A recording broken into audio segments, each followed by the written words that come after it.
আমরা কিন্তু এখন অনেক কিছু সাপ্লিমেন্ট খাই এবং আমাদের এমন একটা সময় চলে এসছে যে আমরা কিন্তু খাবারের থেকে সাপ্লিমেন্টের দিকেই কিন্তু বেশি ঝুঁকে পড়েছি।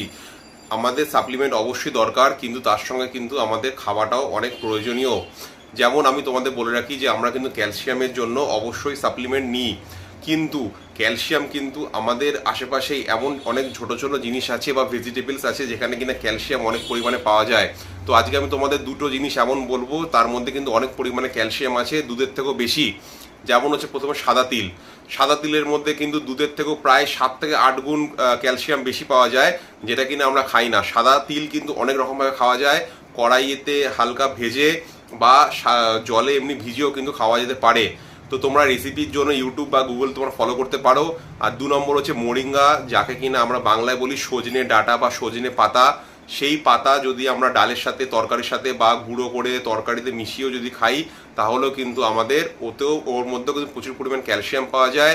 এছাড়াও কিন্তু অনেক প্রচুর বেনিফিট আছে, যেমন আমাদের ব্লাড সুগার লেভেল কমায়, আমাদের ব্লাড প্রেশারকে নিয়ন্ত্রণে রাখে, আমাদের হার্টকে ভালো রাখে। এছাড়াও কিন্তু প্রচুর পরিমাণে ভিটামিন মিনারেলস এগুলো থেকে আমরা পেয়ে থাকি।